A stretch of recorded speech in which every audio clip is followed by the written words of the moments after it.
No one can ever know what happened here.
Hi, it's Linnea, and welcome to Visited by Voices.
Welcome back to Visited by Voices Live, just talking genre. Hey Sam, how are you? You know what? I just really appreciate all of those cool intros because I think I get as much enjoyment out of them as everybody else does watching them live. I think you're actually the only one that enjoys watching them live. I think I just enjoy putting way too much work into something that everyone sees go right past. But I'm not going to stop, so it doesn't really matter. Yeah, I'm just going to continue to throw stuff into the void and annoy people. Yeah, because I'm slowly making it more and more resemble what's actually happening in my head. It started out fairly objective, now it's really subjective. I have questions about things that are going on in your head now, but I won't ask. It's better. Some things are better left unsaid. Yeah. So I wanted to just start by just kind of talking about how much I want to appreciate our audience for actually just kind of rolling with the constant changes of the channel. Because I was thinking about it the other day, and a lot of the channels I follow have not changed their format or really done much new in years. And it seems like we're always kind of schizoid, going all over the place. We have our programming where we have guests, and we have literary guests, and we have conversations. We have moments like this, and then we have the autopsy. But I realize it's a lot. And I realize that it probably doesn't help us with any algorithms out there that are trying to figure out what this show is. But the truth is, like, you guys have stuck with us, and I really appreciate that. Yeah, and it's like one of the best things that I get to do during the week is like hang out with people. Like, I love going on and just seeing what everybody's talking about on the chat and then just bullshitting on Twitter. I mean, I don't think I'd have a social life if not for this show. Even though this kind of is just like internet social life. I'm still counting it. Well, I'm telling you what, meeting up with a good number of my fellow showrunners almost a month ago, it really was weird because it wasn't weird. So as fake as you might think this all is, when you get face-to-face with real people, it's like, it feels very real.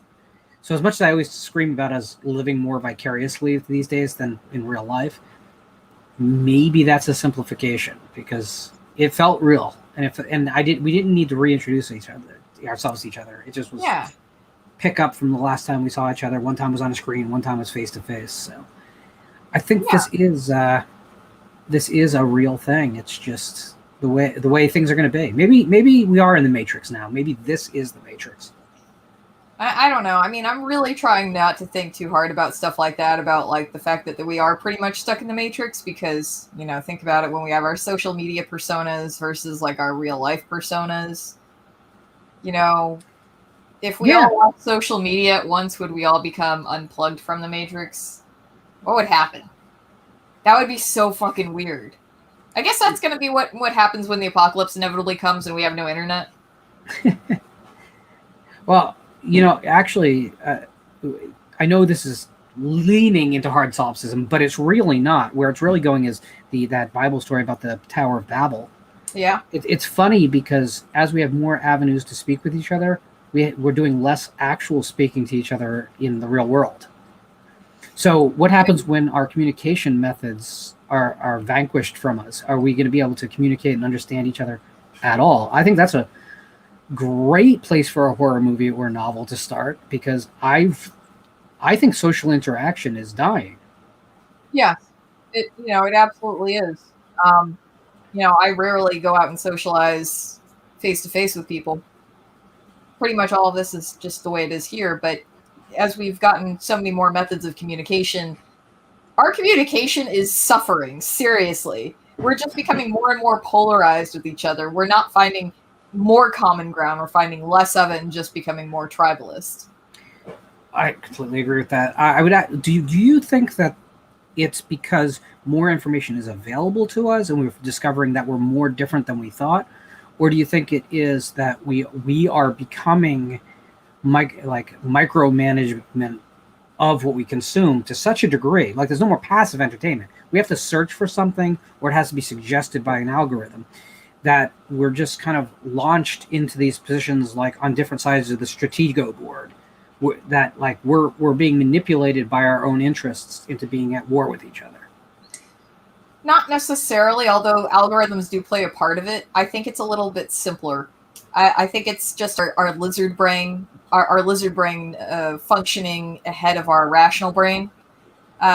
Because if we see somebody take a stand about something that, we feel passionately about on Twitter, we'll give it a like, or we'll do a retweet, or do a quote tweet, because it's sort of like, yes, I agree with this person is right, and therefore I am right because I agree with them, and therefore I am on the right side. And, it basically makes us think, hey, I have a better chance of survival now than all these other people who are wrong. So, yeah, I think it's sort of like that. But something that I really love is hearing someone say something like, touch on something strange, whether it's, I don't know, pick any sort of weird subject like alchemy, occultism, anything like that. I like hearing that in a random podcast and then me having to go Google that, because that makes me fall down a rabbit hole. And ultimately, that's what I really like to get out of my shows, is I like to fall down rabbit holes, So I don't know how that would actually fit in with an algorithm. You can't just have like hashtag fall down rabbit hole. Well, that's the whole thing. Is if you follow the rabbit hole long enough, you should find a rabbit, but we don't. What we tend to find is just more and more tunnels. So it's interesting. Like, the search for knowledge has created a search for knowledge. But but at the same time, the internet is supposed to be this kind of modern Library of Alexandria. But in reality, it's what? Zoom, porn, YouTube, cat memes. Right. So memes are a huge part of it. So I guess it allowed us to map the human genome and get that knowledge out there to everyone who wants it, only for us to discover that people just want to watch Office reruns. Yes, but I mean, I'm almost to the point where I've figured out a bunch of the tunnels, and I've almost gotten to the point where they all intersect, but I can't make them intersect. That's how many rabbit holes I've gone down on the internet. And it's all very exhausting. Like, take some of the weird subjects that you commonly see on the internet. Sacred geometry, alchemy, chakras, archetypes, whatever you want. Like, all interference theory. There's a way to make them all intersect. I just haven't figured them out yet. I've got them all lined up. Don't know how to make them stick. I think I think in our brains we have, like, the illusion is complex thought. I think on a very basic level, you have pleasure and pain receptors. Like, you hear something that you agree with, you get the pleasure sensation. You hear something you disagree with or frightens you, you get the pain. And it all stems from those two reactions to stimuli, right? And we made a language to make it seem very robust, but in reality, it's binary. It's pleasure or pain. It's on or off. And I think that at that point, we become almost digital beings that have convinced ourselves of kind of like a level of consciousness that I don't think we actually really have. And I think we can actually prove that pretty simply. Because I could ask you, like, how important is your finances to you? And you might say, I don't care about money. You might be one of those people. But in reality, if you don't have money, you have a lot more stress, right? I'm sorry, I'm just trying to get past the whole thing about our consciousness is a simulation. Yes, most likely. It's a construct. The level, that's not what I said. I said the level of our consciousness is a construct. It's fine. It's a simulation. And I'm just like, that's like a tulpa making tulpas. Well, my brain has to stop. If like, our personal finances are really important to us, but if I ask the average person, like, how much money do you have in your bank account? Not that they'll answer me for personal reasons, but most people do not know how much money they actually have. They know whether they have enough money to cover what they need to cover, or if they're working towards a goal, they know about how long it'll take to get to that goal. But they couldn't tell you dollars and cents what they have in their bank account. Very few people could do that. And yet it's such an important thing in a society that is ruled by your money in, money out, just to survive. So I think that our level of consciousness can be proven to be completely constrained to how much attention we feel we need to pay to any one thing. And that tells you that we're reactionary creatures. It's pleasure and pain. That's it. We're responding to those two things. That's it. Yeah. And I mean, it's also part of that thing about the brain is more of a receiver than anything. But then who's sending out the signal? Yeah, well, I mean, at that point, the rabbit hole has found the rabbit, right? That's the rabbit we're chasing. So. Yeah. I mean, I would say that just after this past week, just on social media, like, I have had to unfollow / block a whole bunch of accounts that I normally follow because they're full of bullshit. And then I basically tuned them out for about a week, and all of a sudden, without that same kind of input, I'm finding my own thinking is sort of just, I wouldn't say less anxious because I'm still having a lot of anxiety because everything's kind of fucked up right now in my life. I mean, not in my life, but I have my anxieties. More so than usual. But I would say that it's definitely a different feeling than having the same people shout at you about the same things in the same manner all the time, if that makes sense. You're not hearing those same opinions all the time. So that's allowing an extra voice in the echo chamber, or removing one voice from the echo chamber. It changes the waveform, right? It just does. It's like hearing a song that you've heard by the same artist all your life, and you suddenly hear a cover. You know the words, you can sing along, and maybe you like it more, maybe you like it less, but you can never go back to just having that original version and nothing else. It's different. It fundamentally changes the thing. It doesn't change the thing, but it does. Same thing with sequels and remakes. One of the reasons that people dread remakes is because they feel it's going to change the original in their eyes. And they're right. It doesn't change the film that's on a disc. Same movie, nothing changed. There's no Mandela effect here. But your perception of it changes forever, and there's no way to undo that. Yeah. That is true. But Orc has actually brought up an important subject we need to discuss. Okay. And that is Coke Zero changing the formula. Okay, I was going to ask you about that. I saw the black lid or the black top on that can. So, what's your review? Oh, no, this is still the classic Coke Zero formula. Not the new Coke Zero. It has not hit my area yet, and I think it'll hit pretty early once they start flowing. I think I have to probably give a review as a separate video at some point. It's kind of my thing. Yeah. Put two glasses up with the new formula, the classic formula, and a slice of lime in each. Because Coke Zero with a slice of lime is my drink of choice. It's very refreshing. It's an amazing drink, and that's why I'm very concerned. Um, but listen, there was a time before Coke Zero, so if our Coke Zero experience is coming to an end, then it just means another chapter, maybe a little sadder chapter begins. Yeah. But Brian is drinking his Coke Zero too, man. I don't know. We're gonna end up with Coke Zero and Coke 0.1. That's what we're gonna end up with. I never understood the 0.5 thing, by the way. Like, you know, when people say that this is I don't know, cat 1.5. It's like, no, wouldn't it be cat 1.1? How are you doing this counting? You just skipping a bunch of places? Wow. That's only half a cat, by the way, which is confusing. Yeah. I mean, now I'm just thinking, because we had a convention down here, an anime convention, San Japan. They did a San Japan 1.5 like way back in the day, like 2008. And that was the first convention that I went to, like anime wise. So now I'm thinking, how do you do? I mean, you could do a half a convention for sure, but I don't. I've seen convention I believe are trying to do half conventions because. Yeah. Maybe that's a good thing. Maybe you just need a little bit of extra honesty there. It's just a half convention. It's just a conven. I was just talking on Pizza Stream last night, and we really didn't go into it, but there are celebrities who have taking one night of a convention schedule and just offering basically tickets to go out to dinner, you know, and have a real experience for an hour and a half with them out just at a restaurant. And I think that's actually a little bit closer to the future.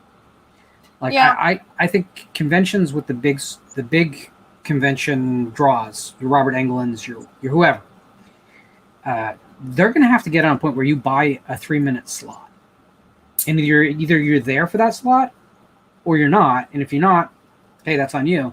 Yeah. But this idea of waiting online for hours for people is not productive for the con, and it's certainly not good for the people. Yeah. But if you knew, it's like, hey, you want to meet Doug Bradley? Okay, you got your ticket. You bought your $35, $40 ticket. You are $3.35 to $3.38. That's your time. Be there. Mm-hmm. I think it'd be a better experience for all of us. That'd be interesting, yeah. We'd all be pissed when we miss one, but I don't know. I mean, I go to so few conventions, so I'm just sort of like, y'all have fun. If I feel like braving the crowds, I will. Well, up here the conventions are like swimming in people. Like you literally can't not touch people walking a convention floor because it's just wall-to-wall people. That's why the fire marshals shut them down. Yeah, I think the last one that Chris and I went to was, I think it was Alamo City Comic Con. It was October a couple of years ago. And they had it like around Halloween time, which was cool because you had a lot of people in their Halloween costumes, and we went as Calvin and Hobbes, which was such a fun costume. And I was always one of those people that was like, no, I'm never going to make my boyfriend or husband dress in couples costumes. And then we did fucking Calvin and Hobbes. So I'd ask which one you were, but I think it's pretty self-explanatory. Everybody's like, I don't know. No. But no, I mean, it was busy as fuck. Like, even that, which was just, you know, you're pretty much straight up Comic-Con, like a Comic-Con down here.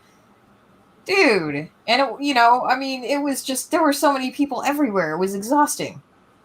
So, and that was before COVID. And I still didn't like it. I don't think I'm going to like it anymore. It's not going to make, like, my interest in conventions is not going to increase because of COVID.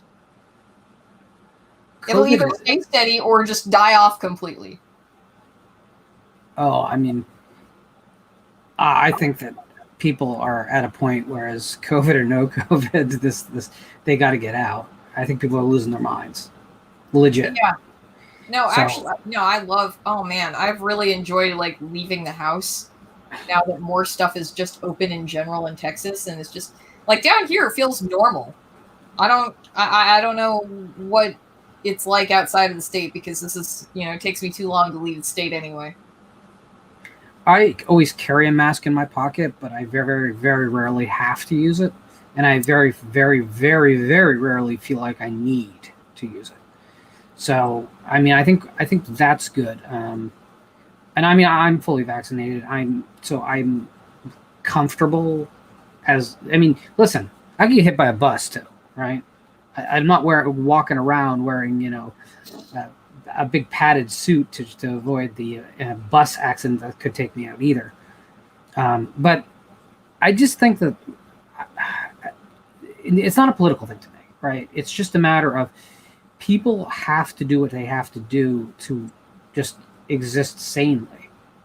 And I think a certain amount of interaction is necessary. Especially younger people, definitely. I mean, as you get older, you have less friends anyway because, people move and it's harder to make friends.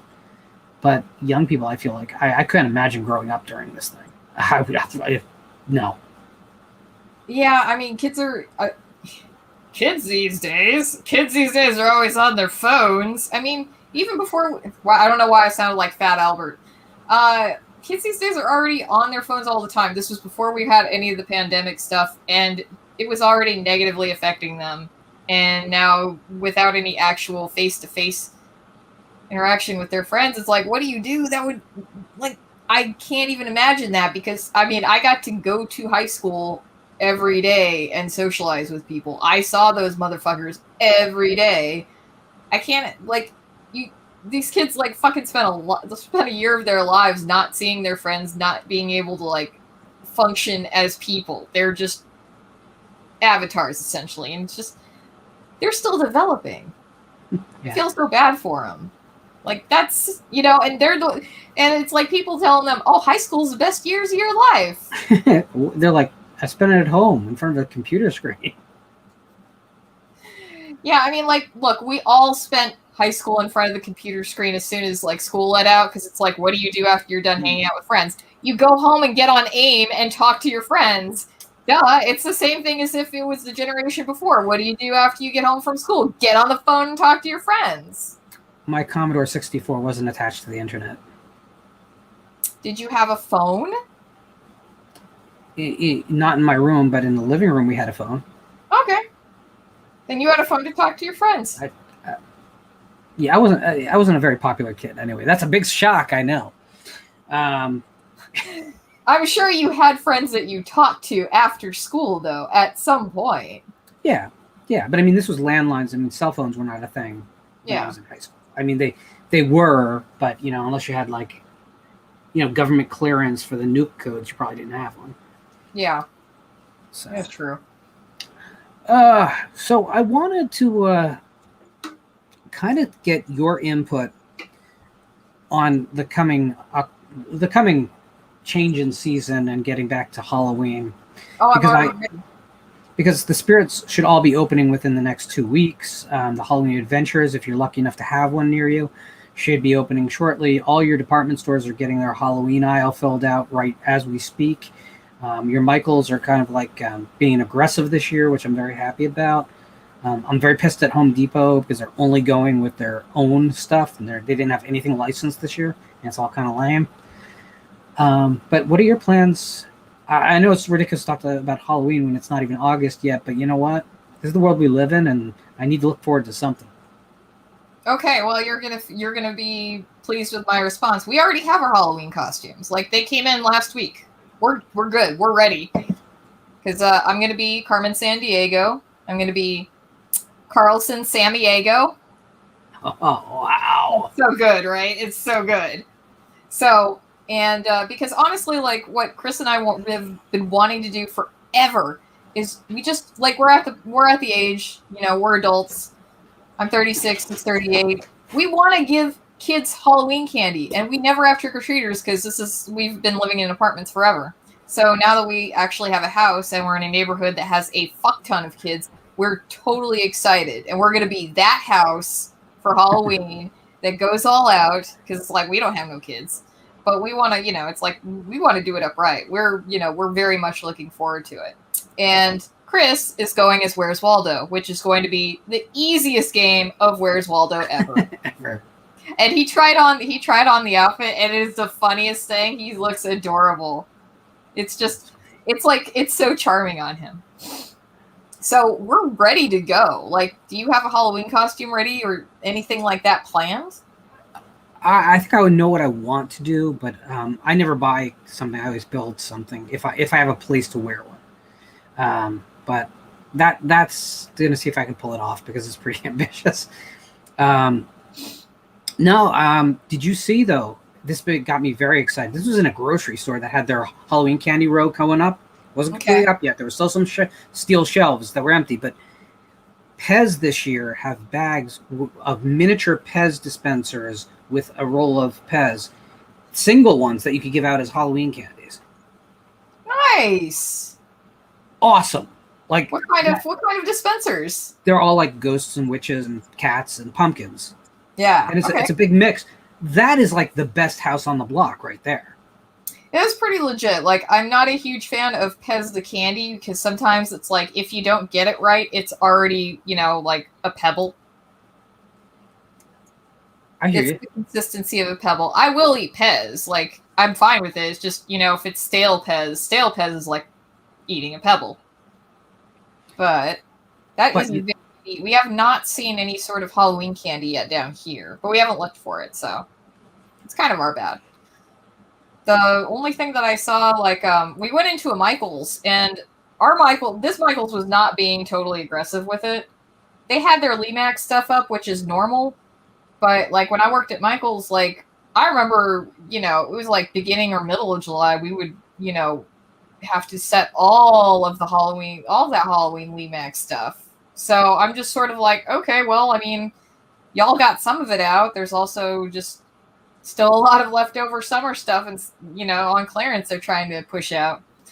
So they got the cinnamon brooms, which is nice. That kind of gives it a fall feeling. But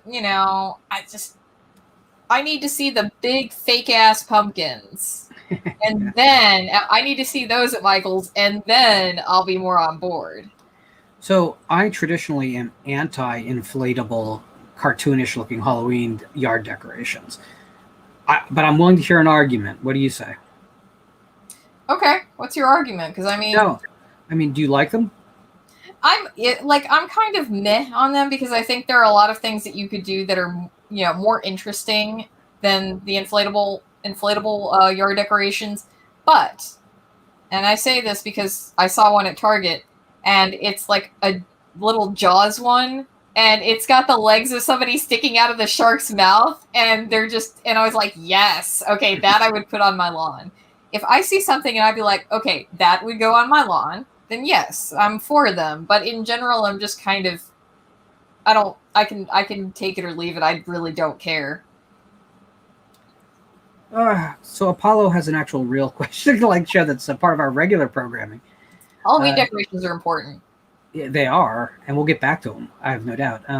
Based on the COVID situation going into the fall, is there a chance Halloween Kills is delayed again or goes straight to streaming? So, listen, if we have some real huge uptick of COVID and theaters close, then yeah, they'll wait to release it. I can't imagine we'll wait a whole another year to release it, which is weird, but we have had Halloween films released outside October, more than a few. Focus. But I'll tell you that going directly to streaming is something a lot of people seem to think is an easy choice to make, and it really isn't. Unless you are really a huge conglomerate who can do a $100,000 write-down just to build a platform, you're not in that boat. And Halloween is still, it's not part of a huge studio system. Blum is obnoxious, yes, but they're not part of a greater studio system. They are still a production shingle that is technically independent, though they have contracts for distribution. So they would be giving up basically all of their profit to sign it away to streaming. And I just don't see that happening. Could, if they have backers who just want to get what they can get out of this property now that it's been 2 years, maybe. I think the bigger question about that is if there's any more delay to Halloween Kills, what the hell happens to Halloween Ends? Because it has not been shot. It ends. Well, I wouldn't mind that, actually. But, it hasn't been shot. Everyone is aging. Some of the cast are pretty age specific. It's not such a big deal with someone like Jamie Lee Curtis, It's but all the Activia. that the Activia is the stuff. Who are we fooling? I know. Maybe like that's the fountain of youth. It comes right out of the ground. They put it in bottles. You drink it, it goes right through you. As nature intended. Yes. But I think I'll be honest with you, I just want Halloween Kills to come out so everyone can either get behind it or attack it or whatever they're going to do. I know where I'm probably going to end up on it, but I really just want it out so we don't have to have any more talking about this thing that hasn't come out. It's been 2 years of me talking about this thing on streams, and I'm always happy to talk about whatever you guys want, but there's not anything new to talk about with it, I just kind of want it out. I want Candyman out so we can just stop talking about that. Yeah. Maybe, heaven forbid, maybe that'll give a little bit of oxygen for something else that's new. Well, I mean, on that note, we have to segue into Ghostbusters trailer. Because we've been waiting for that forever. And I know because originally it was supposed to come out on my and Chris's 1-year anniversary. And then it was supposed to come out on the anniversary of when we first started dating. And now it's like Thanksgiving. And I'm like, well, we don't have anything for that. But, we'll go see that movie after we eat. So, I mean, did you see the new trailer that dropped yesterday, I believe it was? I did. I just want to answer Jake, and I'll jump right to your question. Absolutely. Sorry. He says, isn't Blum working with Universal? So there's one of the things you have to realize is there's distributors and there's production companies. So when you see a film, this credit sequence you see in the beginning goes, Universal Pictures presents a Blumhouse production, a film by Joseph Gordon-Green, Halloween Kills, right? So what that tells you is who's distributing the film, then who made the film, the name of the producer, the name of the director, and then the title of the film itself. That's the order of pretty much all films, unless it's a pure studio effort, in which case sometimes you don't get the individual name producer, you just get the company. But other than that, that's always the order. So they have a distribution deal with Universal. But that distribution deal is front-loaded from a production standpoint. So how it works, and every film is a little bit different, how their finances, and I always say you shouldn't have any hard, fast rules unless you actually have seen the contract, which I have not. But the normal case would be that a production company lives and dies by what something makes at the box office, not what it makes on home video or in streaming or television rights or world rights, even for that matter. Usually they give up most of that stuff to the distributor, and they really live and die based on box office. That's why that opening weekend is so important to the production houses. So it's kind of Universal are in a great position with whenever they pick one of these up. They pay for the advertising, and that's where their share is. And that's also a reason why when people say, oh, a film has to make whatever, twice what it costs, or whatever they're going to tell you, it's a little bit dangerous because the production company has so much on the line, the distributor has so much on the line, individual producers may have personal money in the project. You don't know, but it's not just one number that you can just multiply. That's why I get really annoyed when people try and tell me what they think made money and didn't make money. We don't know. Now, Marvel Endgame, that made money. I can tell you that right now, right? I don't know who made the most or where, but anyway, I don't mean to go off on a huge thing. So Sam, Ghostbusters. I'm wondering what y'all thought about that. What'd you think, Lauren? So Ghostbusters, first off, I like the first film a lot. Mm-hmm. I'm not a fan of the second film. I know a lot of people have come around and now are big fans of it. To me, it was always kind of a lame, unsuccessful version to try and meld the television cartoon and the first film into something, and it doesn't really play. It's not particularly funny. It's a very high bar to try and hit Ghostbusters. I absolutely agree with that. That's, I mean, but you can also see Bill Murray is not into it. There's a lot of things in that film where you can tell that a lot of people have checked out. I never saw the remake, reboot, relaunch, regender. I never saw that thing. so I can't speak about it. I don't think I'd like it. I don't like improv comedy, and I'm that's so upset about, like, you would, like, as disagreeable as you look now, and I don't think you could look any more disagreeable, somehow that, I think it would make you look more disagreeable. That's a compliment. okay. I just, you know what? Comedy is hard enough for me. Ghostbusters works because the horror aspects are in place. The same reason that Abbott and Costello Meet Frankenstein works for me is because I can latch on to elements that are right in my wheelhouse, even if the comedy isn't working for me. So Ghostbusters works on that level, right? And I do find Ghostbusters to be a genuinely funny movie, by the way. I'm not without a sense of humor. It's just a dark sense of humor, so you have to hit me in places like that. Seeing the new trailer, it looks way better. I have much more interest in seeing it than I saw than the last thing. Okay, I think that everyone can say that. Yeah. Here's where I have my reservations. It looks like a young adult version of Ghostbusters. It looks like Stranger Things and Ghostbusters had a love child. I'm not a big fan of that because the first film had sex jokes and Ghost Beach. Yeah, and I don't want to see it lose that edge because I think the edge is what made the first film better than the second film. Like, there's nothing in the second film that's really like walking the line. I mean, except for, you know, Vickman making the joke about performing a gynecological exam. Yeah. Yeah, and exposing ourselves. Exposing ourselves is a good joke. Yeah, I think it could end up being the right move for the franchise to become more kid friendly. But I don't want that.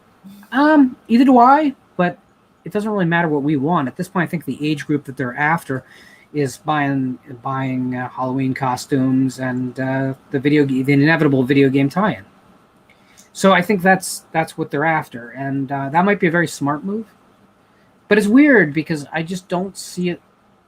I don't see the pitch where they say, "Hey, remember that movie about the scary ghosts in Manhattan and the funny guys that took down the Lovecraftian god?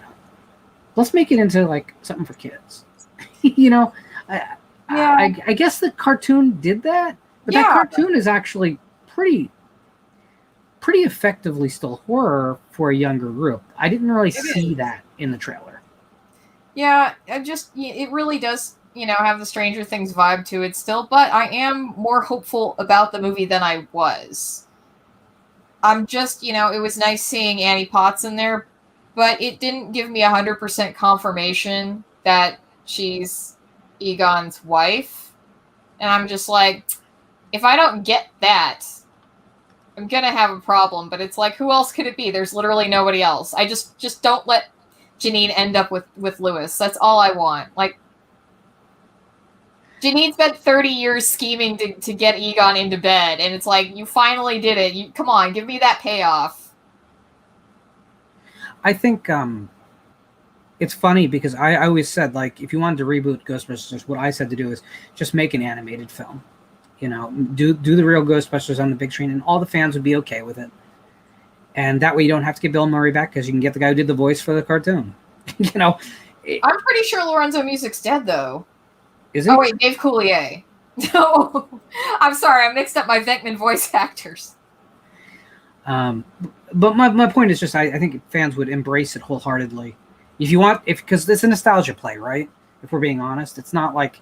Yeah, it is. Yeah, although it does... it is a nostalgia play, and I will let you finish, but... it is kind of nice to get a little bit more backstory on Ivo Shandor and the cult of Gozer, because like the town's name is Somerville, and I'm sure that that's a play on Sumerian culture and whatnot. So I'm like, okay, I'll allow it. I see what y'all are doing or trying to do. So we might have some more mythology building there. Anyway, go ahead, please. Yeah, no, and again, Ghostbusters isn't... I own it on Blu-ray. I will never own it on 4K. That's where, like, my fandom on it ends. Like, I didn't own it on DVD, so I bought the Blu-ray when it came out. If I'd owned it on DVD, it would have been a toss-up. Like, if I saw it for $7 at the Walmart, I would probably have upgraded. I probably wouldn't have been paid 20 for it. So I mean, I don't want to overplay this. Like my opinion matters at all, because I'm not the biggest Ghostbusters fan, but I do like the first film a lot. Again, I think from a business standpoint, going kid friendly for the new one makes complete sense. And maybe I'm wrong. Maybe they're hiding all the edge. But I look at the Stay Puft Marshmallow Men in the grocery store sequence that's in the trailer, and I go, nah, that's not intended for adults. Yeah, really, I'm kind of like, don't really need something like that in there. And yeah, that to me is the equivalent of putting Ewoks in Return of the Jedi to make toys. So, yeah, I mean, for sure. I mean, the thing is, it's sort of like the fact that this one has a better feeling than the aftertaste that Answer the Call left in my mouth. I think a lot of, maybe I'm getting a little overexcited about it because I want it so badly to be good, since, yeah, I am a diehard Ghostbusters fan. Still, the first one is always going to be my favorite, although this might be an unpopular opinion. I think Ghostbusters 2 has a better soundtrack. Because, I mean, Bobby Brown's On Our Own is still a fucking banger, and Flip City, I think Flip City is still on that one. Yeah, Flip City is. So, I think 2 has a better soundtrack. But the first one, there's still stuff that I'll watch, and I'll miss things, even though I've seen the movie dozens of times. Like, one of the things that always sticks with me is that part before they go into Dana's apartment building after it's all fucking haunted and exploded and shit. And you hear the Saving the Day montage, and then the ground just opens up and swallows the Ghostbusters for a little bit, and then they come out, we're fine! I'm like... Well, I think absurdist humor would work very well for it if they did more like that, or like the previously mentioned Ghost BJ scene. Like that kind of stuff will work for that a lot better than improv comedy did for the last one. From the clips I've seen, again, I have not seen the film. Well, if you had gotten the Steelbook, you could have seen the entire Ghost BJ scene, but you didn't. I didn't. We have that, but I think I'm okay. Yeah. I think I'm okay. So Apollo asks, can either of you make a strong case for John Carpenter's Somebody's Watching Me? I always feel like somebody's watching. No, I can't, because I haven't seen the movie, so I'm going to be a neutral Nelly on this one. I really can't, not because I haven't seen it. I have seen it, although I don't watch it often. A strong case, no. I think early Carpy is always worth watching, because back then he was really trying to find ways to resurrect all of the framing and camera work of his beloved spaghetti westerns in modern American films, and it's fascinating to watch him use those techniques for basically urban dramas. Often with, even if they had science fiction elements or horror elements, he was still shooting his films like spaghetti westerns. Halloween is shot like a spaghetti western. Yeah. And no one wants to live up to that. But this scene with Michael on the sidewalk is straight up, the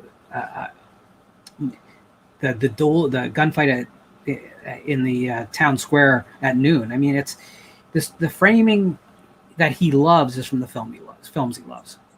And it's interesting because if you look at other filmmakers like Toby Hooper, they were coming from this weird avant-garde filmmaking. They were like French filmmaking at the time.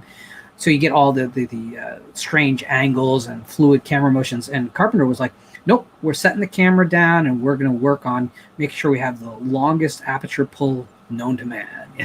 So I think it's interesting to see Carpenter work, even though that project was a fast and loose one. But yeah, it's a lesser title. I mean, if it's a question of seeing Somebody's Watching Me or Assault on Precinct 13, there's no question which one you should be watching. And there's something in here. I just saw that fly by too. I guess it doesn't appreciate your opinion? That's a rude bug. Ghost, I have not heard that. I know that. I refuse to believe this. No. That's a lie, right? There has been for years a Jaws project at Universal. That is a real thing.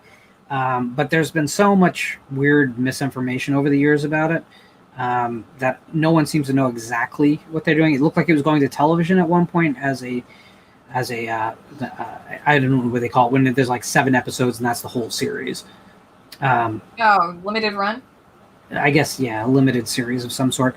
But I haven't heard anything. If that is what's going on, I hope, fingers crossed, that Machine Gun Kelly is secretly a great filmmaker and he puts something great out. But I don't know why you would do that, to be honest with you, take a chance on someone who doesn't have a real strong track history. I mean, I guess the original films, Spielberg didn't have that strong of a track history, but at least he had Duel. I mean, the only thing that I know Machine Gun Kelly from is I think he contributed some songs for a wrestling pay-per-view years ago, maybe, or maybe just one song, and then he was also in Bird Box for 5 minutes. Well, he might be. Listen, he might have the talent to do it. Maybe he has a demo reel that's just like insane, and he has a great pitch. Maybe it's his favorite film, and this is a dream project. But I just don't know. With something like Jaws, it's like, I don't know. It's like Maltese Falcon, right? You want to get the right fucking person to do that thing. I just feel like I'm not seeing Machine Gun Kelly hanging out at the A24 parties with like Ari Aster. Can you imagine that conversation? Dude, I'm just thinking, like, what if we got something in, like, a Jaws movie directed by Machine Gun Kelly with just, like, that was just heavily influenced by Ari Aster? I'm like, I don't know how to feel about that. I guess it's okay. I don't know.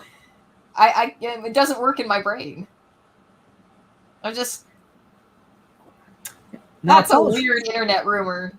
Yeah. Apollo's hitting all the questions today. Do you foresee physical media in existence by the time Halloween and Friday the 13th celebrate their 50th anniversaries? Please don't make me feel old.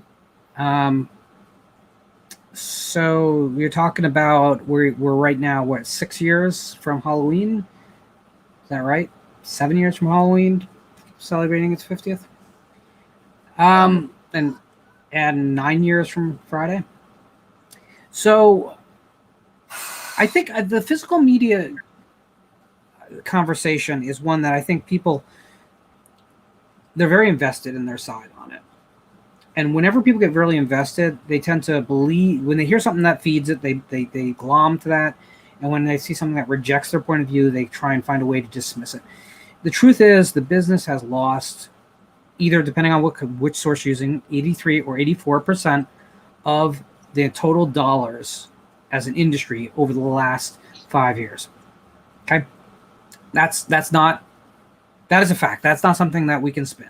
That's just reality. We are on track to lose at least another 20% of the market this year. Okay. So, and that ultimately will mean over a 6-year run, we're going to be down to like 11% of the market we were 6 years ago. So, will that increase in speed? It might. I don't know. The thing is, like, the boutique labels are right now still doing well, but it's a managed business. You take those sales that those labels do more than once a year now, and that's not a coincidence, out of the equation, those companies all fold. I'm not kidding. They cannot survive without those sales.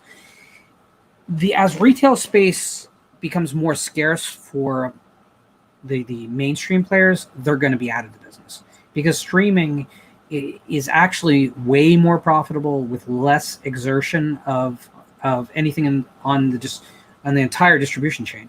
There's no shipping, there's no packaging, there's no having contracts with cellophane manufacturers or disc replicators. You don't have to worry. There's very little disc replication done in America, which is something people don't realize. There's a lot done in Mexico. There's a lot done in Europe. Some in Central America.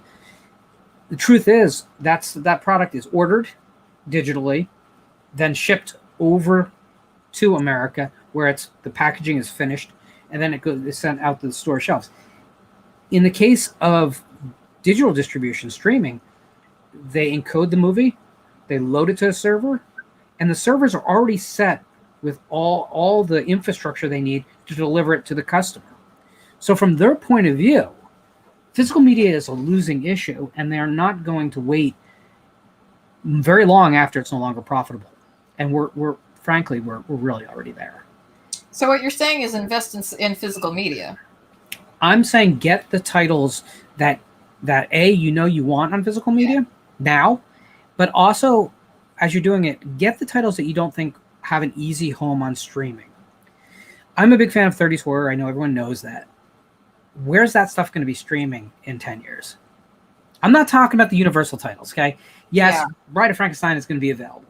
Captive Wild Woman will probably be available somewhere.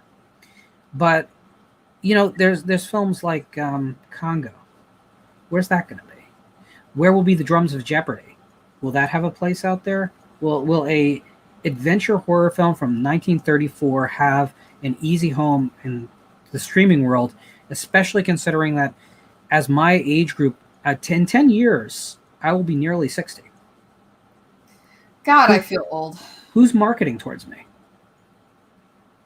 So buy the stuff that you don't think is going to be easy to get through streaming platforms now before you buy the 10th version of Halloween or Evil Dead, okay? Because those movies will be available.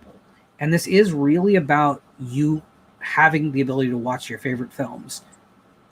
Yeah, and rewatchability is pretty much, other than, okay, say you've got your Nightmares, your Halloweens, your whatever franchises, I can understand wanting to own the physical media for everything, but you've also got to consider, the rewatchability for sure. I mean, I have a couple of just random things. Like, I've got Return to Oz on DVD that I've had for many years because it was really hard to find on, pretty much anywhere at the time. And I remember my mom ordered it for me for Christmas one year and still have that fucking thing because I could watch that movie a gajillion times and not get tired of it. Now, if they come out with another one with a whole bunch of cool special features, definitely I would buy that one as well. But I would watch that again. I have a Criterion Videodrome because I think you can tear apart that movie endlessly. You can look at it through whatever lens you want and probably come up with some sort of new conclusion. I just picked up the Criterion Dress to Kill from Barnes and Noble. As I said, Borders. That would be fascinating. Time travel, because the sale is of course coming to an end, and I have Dress to Kill on DVD. I'd never bought it on Blu-ray. It was on sale for half price. Made sense to do. But even something like that, Dress to Kill is going to be available. Mm-hmm. But when you search your memory banks for those films that you like, that you constantly have to remind people exist, those are the films you want to buy right now. Because, the Netflixes of the world, and there might be a bigger service by that point, but they don't have a lot of room for a niche. They really don't. Mm-mm. And, something like Shudder is... When Shudder first launched, I was blown away by the amount of Eurotrash titles that they had on their service, and I was very excited. It was so cool to see all these Paul Naschy films on Shudder, and I was like, oh my god, Human Beasts, I'm there, But the truth is, they've become a lot more geared towards the mainstream horror fan. The amount of older and golden age stuff on the service is now way less. And I'm not criticizing them. I want them to survive. I'm glad they're doing really well. And I think they're a great service. But it kind of is instructive that even they, who are a niche service, aren't going to get real niche. They're not going to get into the weeds. So if you're a big fan of Al Adamson films, I'd say buy them on DVD or Blu-ray, whatever you can get a hold of now, because I don't see that stuff having a home in the future on streaming services. Yeah, I kind of think that might as well just be just a side effect of if you have a service that keeps getting, that gets more popular and you want to grow it and you continue to grow it, eventually you're going to have to go for, you go for the bottom line, which tends to be mainstream horror. Speaking of Shudder, though, I watched The Call with Lin Shaye and Tobin Bell earlier today. And, it was just... I don't know if anybody else has seen it, but I couldn't, I think it would have been a better movie if for some reason I couldn't connect to the kid characters. I've not seen it yet, like so they were 80s kids, huh? I've not seen it yet. So It's set in 87, so it's it's very much Nightmare on Elm. It's very Nightmare on Elm Streety, but if Lynn Shay was being Freddy Krueger and she wasn't burned to death. She just happens to be a witch in this one, but she does all the Freddy shit anyway, so I'm like, okay. It's all about people's fears and stuff like that. But I mean, Tobin Bell was fine because it's like if Tobin Bell is talking, the movie's good. He's one of those voices like that. That dude needs to do audiobooks for the rest of his life. Oh, dude, like Tobin Bell can be my ASMR anytime. Seriously. Now Griffin is asking a very insular question. He asks, "What are your and Sam's overall thoughts on the response to the channel's new show, Dual Duel?" I don't know what the response has been. I was like, I went in, I recorded, and I pieced out, and I never looked at it.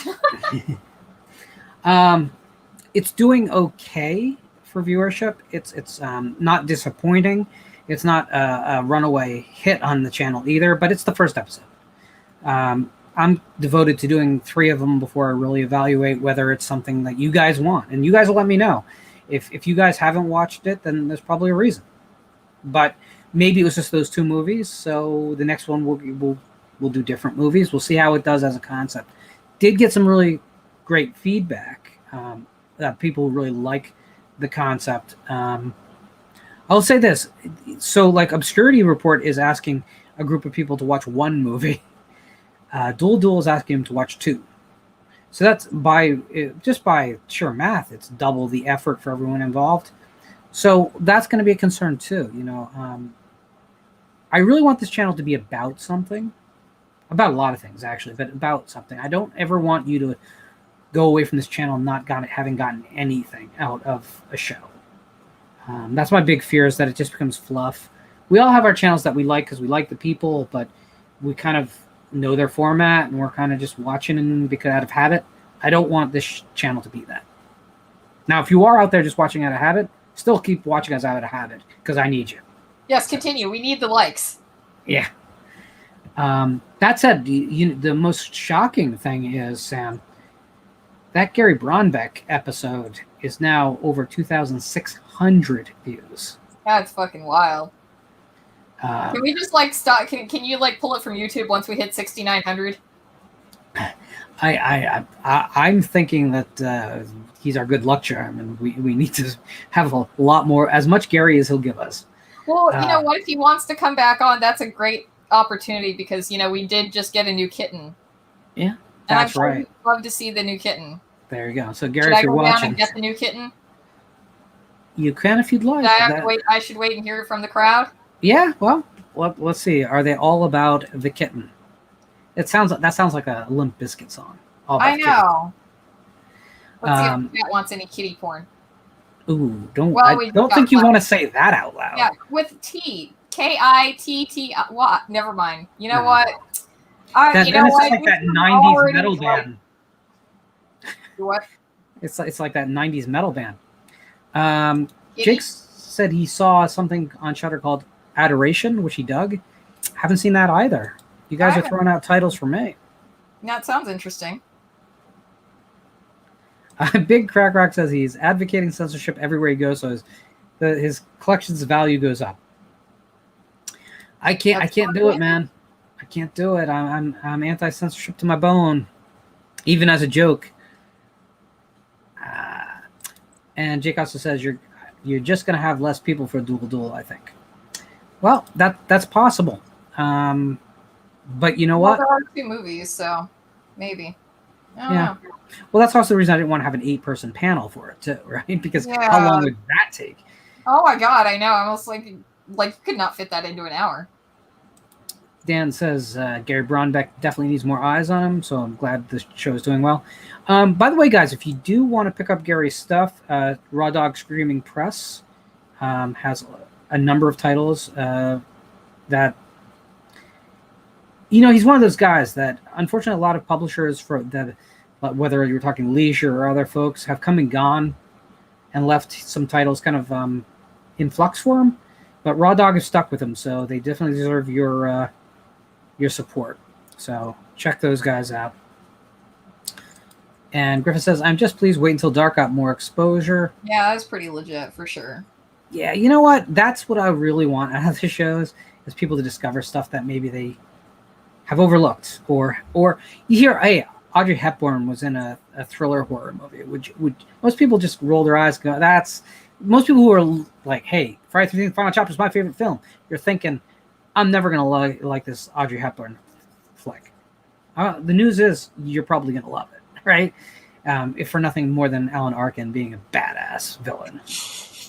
Yeah, although it was funny because it's like Alan Arkin looks like his character looks like my brother-in-law, and it's really disconcerting. I forgot to mention that. You see that? Just remember, it wasn't me who said it. That could be for any part of this. That could be for anything that came out of my mouth, ever. That's why that was actually that line that you wanted to clip was actually her first words. Her parents were very shocked. Uh oh. This is Lucy. She's 3 months old. We just got her on Saturday for my mom. And she likes pets, but right now she's kind of still afraid of Chris because he's so much bigger than she is. Look, Lucy, you're famous.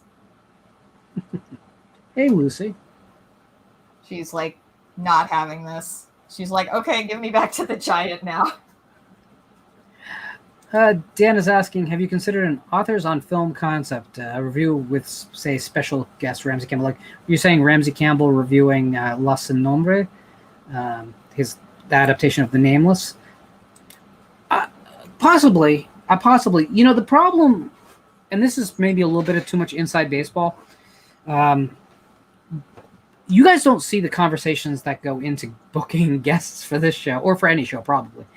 It's not usually a terribly quick process. A lot of people are very concerned because the internet is a wild place. YouTube is not exactly always safe. And they want to know what they're getting into. And both ways, too. The other side is the shows that are too safe and have no personality. They usually don't want to answer the same damn questions they've answered a million times. So that's the balance, to make them comfortable with you, but be you. And there's a back and forth. There's an email chain on every single one of these. Right now in my email box, there are probably 35 conversations at various stages. And next week, we are very likely talking to someone that I started talking to over a year ago. So, I mean, sometimes it happens fast. You know, sometimes Lisa Langlois just says, yeah, let's do it. And a week later, you're on the air and you're doing it. Sometimes you're talking for a year. Sometimes these people are working, it's not like we're the priority. So I guess what I'm saying is, if to get a writer on the air to not talk about their work directly, but to talk about film, it may be a conversation to have. And definitely for someone who's returning. But it's a hard first conversation because everyone wants to kind of get their stuff out in front.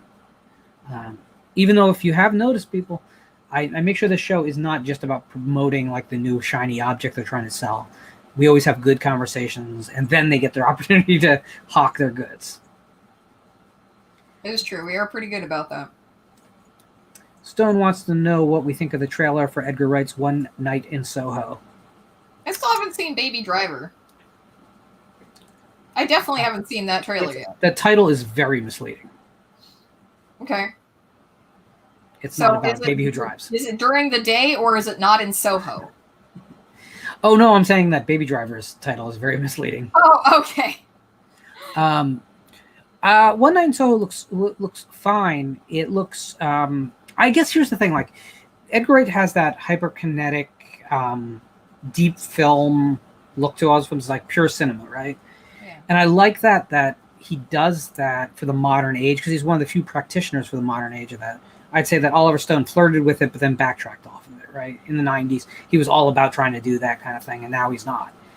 Steven Soderbergh would be another one who flirts with it. But, yeah. That's true. Edgar Wright is full in all the time. But here's the thing. He always balanced all that, which could come off as ultra pretentious, with a really great, sly comedic hand. Yeah. One Night in Soho is clearly not a comedy. That's kind of uncharted territory. This could work really, really well and could be not just a new start for him, but I think could be like revolutionary to us as filmgoers, or it could really fail miserably. I'm rooting for him because I like him as a filmmaker, and I think I've liked everything he's done. But tonally, we're making a change, and that's a big move. It's kind of like when John Carpenter did Memoirs of an Invisible Man. I know there's people who like that film, but it's a big tonal shift. Will people go along? I don't know. Will I go along? I don't know. I'll give him the chance. I'll go see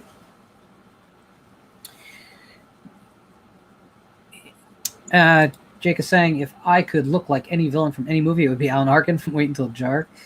That jacket is fly as fuck. Well, yeah, it's not a bad choice. Do you have a favorite villain? It doesn't have to be someone you want to look like. Favorite villain in what genre? I'm just saying favorite villain. That's like asking me to pick a favorite dessert. Well, or a favorite pasta dish. Here's the thing. If you lie to us, none of us will know. I'm really bad at lying, though. You guys would know. But what if I pick the wrong one? I might not know I'm lying. Okay. Then it's not a lie. I'm going to need a second. I can start off easy. I can narrow it down to top 3, but I have to go from, something like... I can't just go knees deep into horror here. I need a second to warm up. If it's something like Disney villains, like Maleficent and Ursula are definitely in the top 3. But, horror-wise? Oh, shit. Because of course, I'm going to want to say Freddy Krueger. I feel like that's kind of hack, and it's there are lots of other great villains out there that I could pay attention to. Are we confining this, supernatural? Because, we kind of, okay, let's say if we're just doing something if we're talking about tulpas, even though tulpas would really only be villains depending on who thought them up, Meanwhile, yeah, I know, right? Then it would be Slender Man, Puka, Empty Man. I finally saw The Empty Man, and that movie was rad as fuck. We'll talk about Empty Man then, but hold on. Go answer the villain question first. Yeah, villain question. Are we talking about villains overall? Because this is anyone. I'm cool with it being outside the genre if that's where it lies. It's whatever. It's too much. I'm just gonna go with my basics, or you can go. I'll go and then you go. Okay. Okay. Fine. Mine is very simple. Robert Mitchum as the Reverend Harry Powell in Night of the Hunter. Ungodly awesome villain. I think it's so cool that he's such a horrible human being, and you kind of root for him anyway. It's an amazing film because it really screws with your loyalty. If you're human at all, that movie just threads this moral line that no movie should, and his character embodies all of it. Love and hate on the fingertips, on the knuckles is not just iconic in punk rock circles. It is it's our world, man. It's that it's the pain and the pleasure centers. It's everything. Yeah. That movie is just, it's a God movie. That's what that movie is. That is the rabbit in the rabbit hole. Yeah. All right. I've got my top 3. Okay. Well, it's going to be Freddy Krueger is the number 1 spot because it's just the way it is. And then number 2, tie for number 2, it's going to be Chucky and Tiffany because yes, I like my villains to talk. Because I'm a talky person, I feel like if I was an evil villain, even though I do have my moments, I just am going to be a talky villain. And then 3, I'd probably put Jigsaw in there. That's cool. Jake is saying that he watched my review of Slaughter Hotel recently.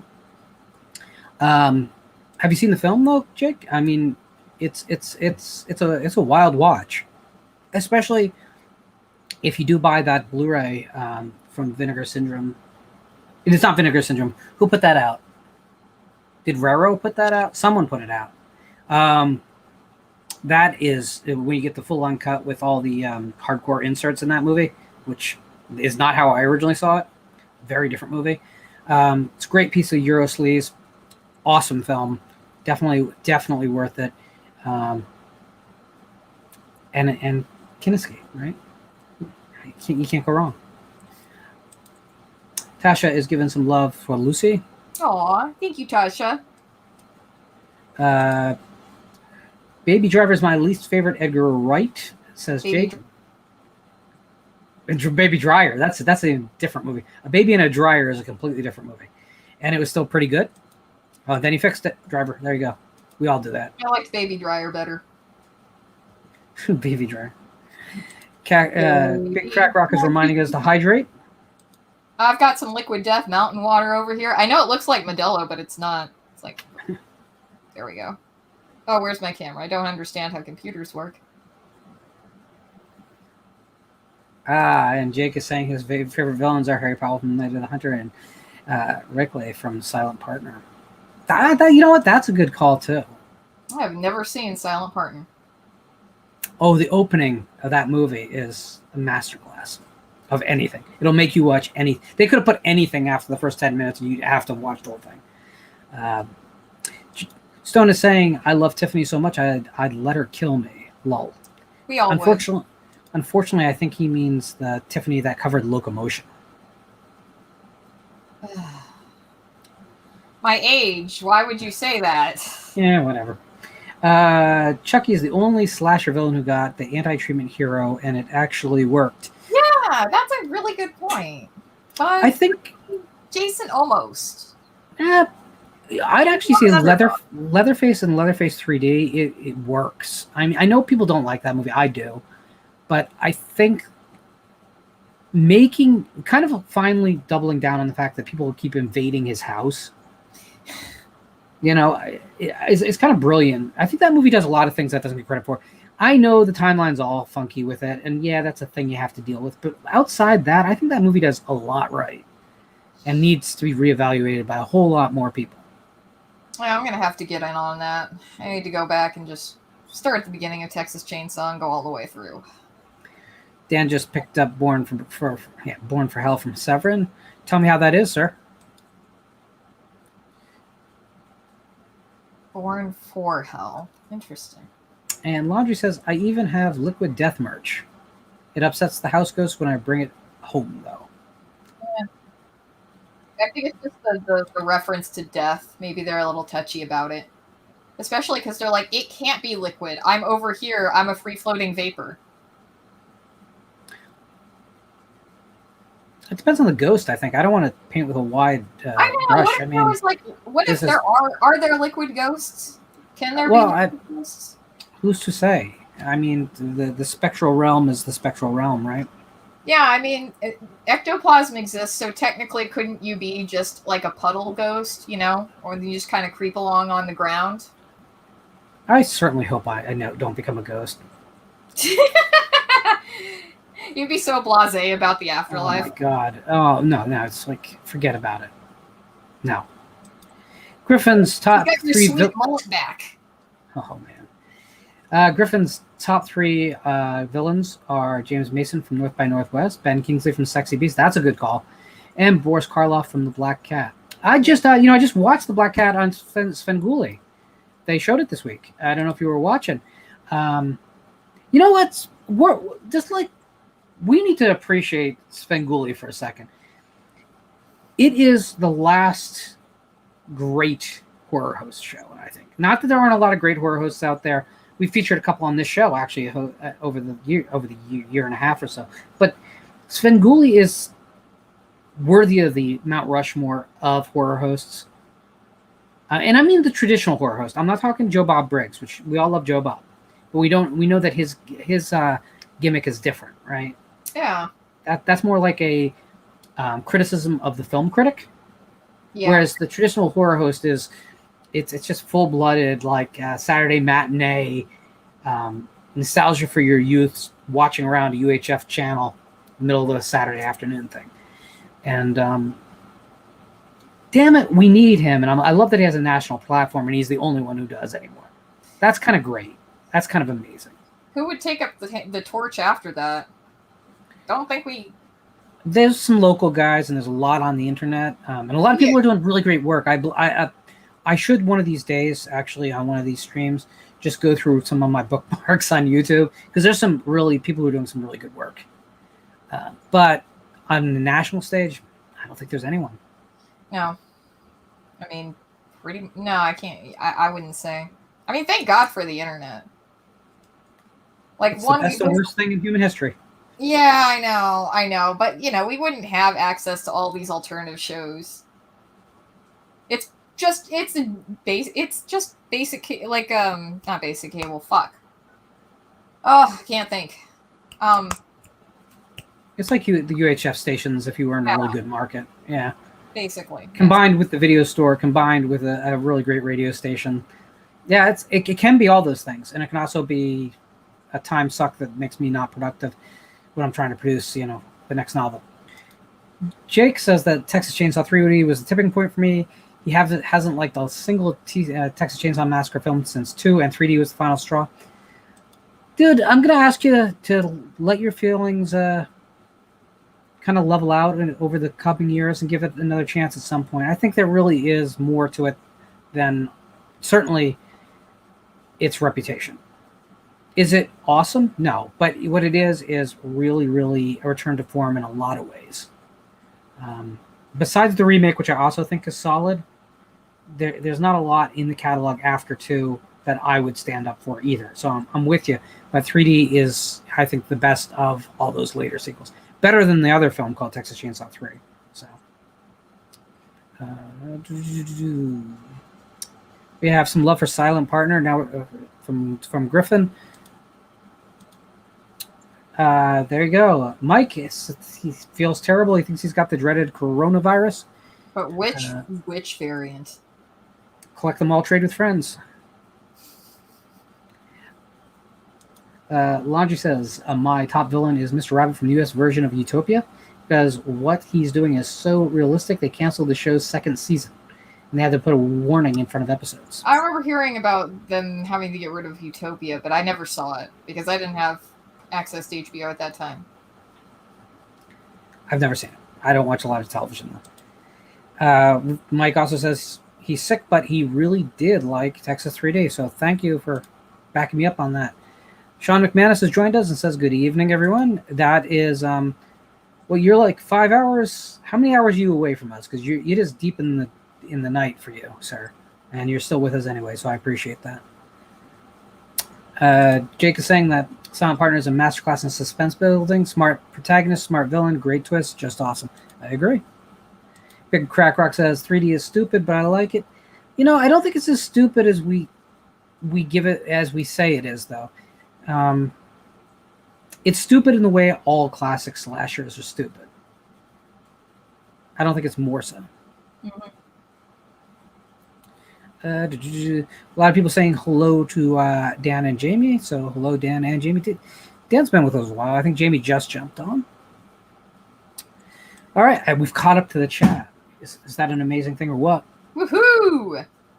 I did show this off on Pizza's stream last night, but I did pick up the Gothic Tales of Sheridan Le Fanu, which is finally a good hardbound collection of his work. Lovecraft considered him one of the most important writers of the weird supernatural tale. I'll double down on that. He's in a very, very high platform for me, along with people like Algernon Blackwood, Lovecraft himself, Henry Kuttner, which people know that I'm a big fan of. So I was overjoyed to be able to walk into Barnes & Noble and buy this British Library edition. It is gorgeous copy. I wish there was more stories, honestly, because the book could use to be a little bit longer. But, dude, this is just classics from beginning to end. And nice to know that someone gives a crap about the stuff that I love. I have never heard of him, but I did just bookmark him as far as my... After I get through I think I have 7 or 8 books in the rotation now that I've knocked the 4th horror out of it, since that one's done. So yeah, well, I have bad news because I'm sending you something, but we'll talk about that offline. All right. Well, it'll all make sense in time, people. Okay. I promise. Fair enough. More stuff to read. Well, guys, if you want us to talk, oh, Sean, 2:18 in the morning. Damn, buddy. Man, thank you so much. I appreciate it. We're more interesting than sleep. Oh, I don't know. I slept really poorly last night. I'm not sure if we're more interesting than sleep. Yeah, I did too. Point.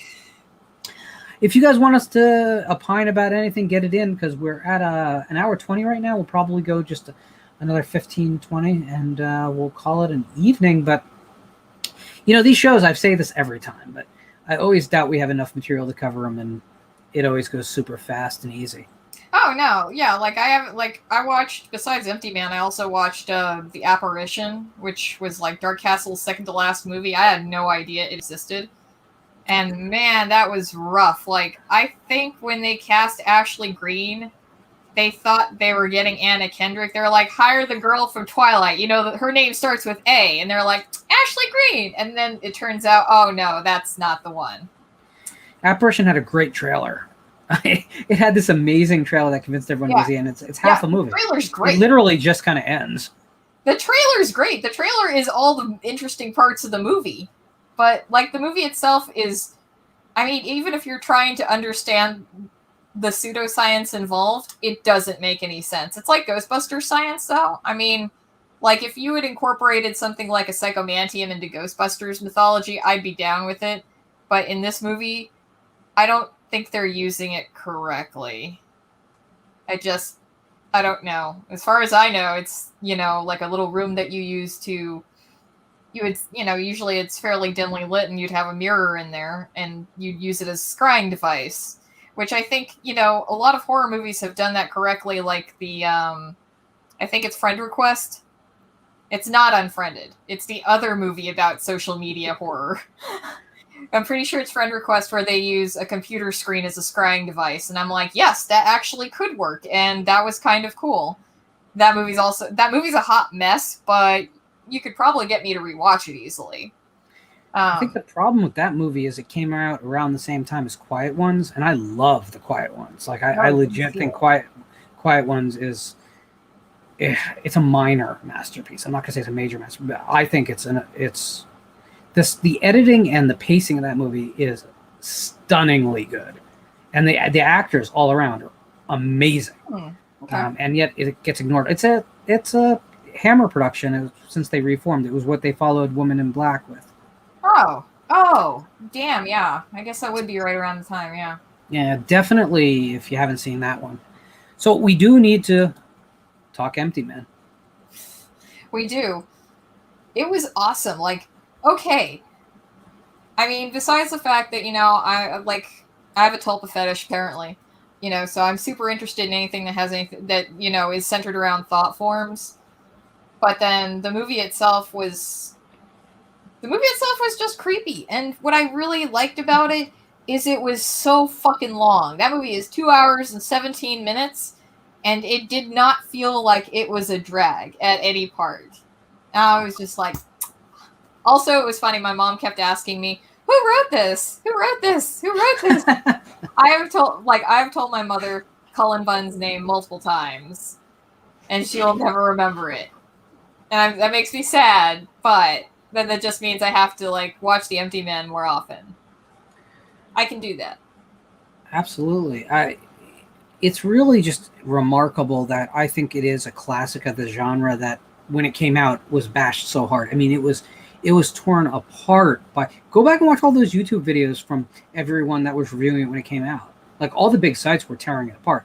And I remember going on Region Free and being like, so I saw a movie called The Empty Man that I think I love. And I'm probably wrong because everyone else hates it, but I think I love it. And I felt so alone. And I was telling people oh, I think this is one of my favorite films of the year, if not the most. And that was a year with a lot of competition. And it's amazing that it has been reborn. And now it's generally positively received everywhere.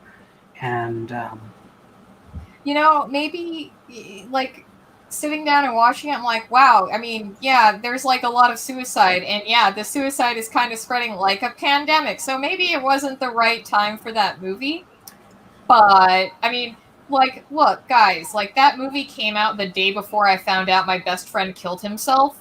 And if I can enjoy it, you guys can too. I give you permission. Yeah. The other thing is, I was not an Empty Man mark. I didn't know what the Empty Man was. I didn't know it was based on a graphic novel until the credits rolled. Yeah. And it was one of those things that it's very different than Cullen Bunn's comics. Very different. It takes place in the same world, very clearly, yeah. But it's a very different interpretation, and it's a completely different story, except for it crosses over to certain key points. But it's exactly how we should be adapting comic books and novels, is figuring out what would work on screen as opposed to being slavish or just doing something completely different. And yeah, it really just, like, overall it just worked. I mean, the only thing that kind of bugged me was Amanda's haircut. I love Amanda's haircut. No, I can explain that very simply. They needed it to be really obvious who she was when she reappeared later in the movie. They needed instant recall. Because when she shows back up at the end of the film, there's no introduction. She's just there. Yeah, and but... I don't have the problem with it. You and Hayden, you guys have problems with it. That's because I went to school with girls that had that haircut, and they tended to be kind of bitchy. I mean, that works for her. I have a theory about that character, though, too. You see, so I should ask Cullen. I really should. I should message him. He'll be like, I don't know. I didn't create that character. You gotta ask the screenwriter. But, no, I know. Yeah. But I think she might have been conjured as well, and I think there's some hints of that in the film. But anyway, I would love a Empty Man 2. Yes. With the same team, with the same passion. Unfortunately, it did so poorly we'll never get it, which might be a blessing, because if they made a bad film, I'd be regretting saying that out loud. I think it's kind of a gem that, hopefully more fans will discover. I was thrilled it was on HBO Max. It just fucking made my Saturday night. But, I really hope that we can just kind of, when you have that thing that's really, that perfect thing, you just leave it alone and you don't keep fucking with it. You just let it stay there and be perfect. I feel like we could just kind of, can we have this nice thing without, can we have this nice thing, please? Can we not have something stupid happen to it? Yeah, it's such a weird thing, though, because the graphic novels exist and there's all this lore that's still rich. It entices me to think, well, we shouldn't have gotten lucky once. Could we get lucky twice? The odds are not actually worse. They're the same, right? Because it's either going to be good or bad, right? It's, again, binary, pleasure, pain. But you're probably right. It's probably the safer bet to leave it as a win. I will say I would love for there to be a Blu-ray release or a 4K release of the film, or even a commercial DVD release, even though I own multiple copies of the Redbox DVD, just because, again, I want the movie to endure. But if all I ever get, that DVD is a good-looking disc, so if it's all we ever get, I guess I'm okay. Yeah. Oh, man, I'm just thinking about how much I liked that movie. That was, like, very enjoyable. I like those long fucking movies that just take forever. I don't know. I feel like, if it got too popular, it would be almost like the internet would do something weird to it. Like, turn it into a meme. Like, you know what happens when the internet looks at something too long, they memify it. So, the weird thing about Empty Man 2 is that, stylistically as a film, it veers, and this is not meant as a criticism, but it veers towards kind of what the later Hellraiser pseudo-sequels did. Oh. But it does it right. And that's really weird, because maybe it's because those things were supposed to be Hellraiser films and just weren't, or maybe it was because they were cheap as hell and looked stupid, and were acted horribly and written just pathetically. But then Hell became bureaucratic. I didn't see that one yet. Everyone tells me that's the good one, but I still haven't gotten around to it. But I think Empty Man had a lot going against it from a perception point of view before it came out. And, Mike is saying that he thinks the name didn't help. But you had to get the comic book fans to show up, right? because I was an existing fan base. I don't know. It's a weird thing. It's a film that wouldn't have been made if 20th Century Fox wasn't being sold to Disney. So there was no eyes on it. No one was saying, hey, it's a horror movie. It's supposed to be 92 minutes long at most. No one was telling it to cut. And it just got made without eyes on it. And then Disney didn't have a choice but to kind of release the thing because they contractually had to release it. It's so funny. It's just like 92 minutes. This is 2 hours. Like we're somebody was 2 1/4. How do you feel about that? Yeah. Yeah. But I mean, as far as like just because there's lore left over in the graphic novels does not necessarily mean we need to make a sequel. I mean, it would be nice if we had one, but I mean, like we have a lot of lore about the Predators in the comics. You really do we? Yeah, I think there's a difference though. I mean, the comics were trying to build off a film, whereas the film was trying to build off a comic book, and the comic book had a lot of room to play. I mean, it was years and years of work. Anyway, I think I think everyone in our audience has seen Empty Man. Piz has just jumped in and he says marketing was really weak too, but I don't think the Empty Man is a movie you can narrow down to a quick 30-second clip. Yeah. So you're right, 100%, Piz. But also, it was coming out during the pandemic. It was a leftover from 20th Century Fox that Disney had released. They didn't have any passion for. They probably gave it to the in-house trailer people and said, find a way to sell this thing to whatever's going to show up for it. But everything from like the fact that they didn't use the Christopher Young score for the trailer, that's a really odd choice. You have Christopher Young doing your music. Yeah, lean into that. You know, even the new Candyman film, which is not using Christopher Young's score for the film, uses the Christopher score for the trailer. So, come on. A lot of love for Kill List out there after a comparison was made by Jake between Empty Man and Kill List. Yeah. And all right. Well, I think we're about going to get rolling, guys. I want to thank everyone who showed up today. I think all you cats are actually subscribed that are in the chat. But if anyone is out there that's not chatting and just watching and you're not subscribed, please subscribe to this channel. We're growing faster than we have before. I think a couple of key videos have helped us a lot in that regard. We do a lot of bringing voices that are not otherwise heard in the genre out into the open, and it takes a lot of work. So we definitely need the channel to grow to continue indefinitely. The next week is going to be a little bit as a softer week for this channel's presence, though we will be back most likely with one live show, maybe one upload. Hang with me, guys. We've got some stuff in the work that I think you're all really going to enjoy. Sam, take us home. What's your final words for the night?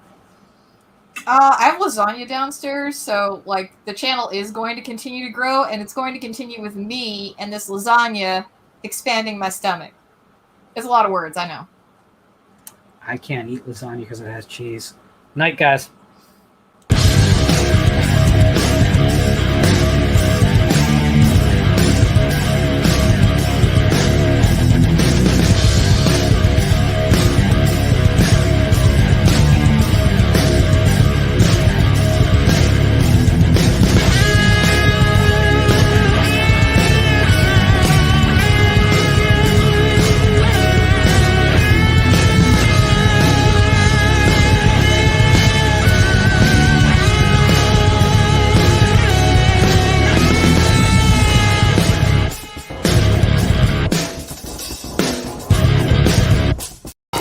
You know, like, share, subscribe, all that fun stuff. Either way, So if you like, nature. Take a look. burn my skin, futzed around in the water, driftwood all over the beach.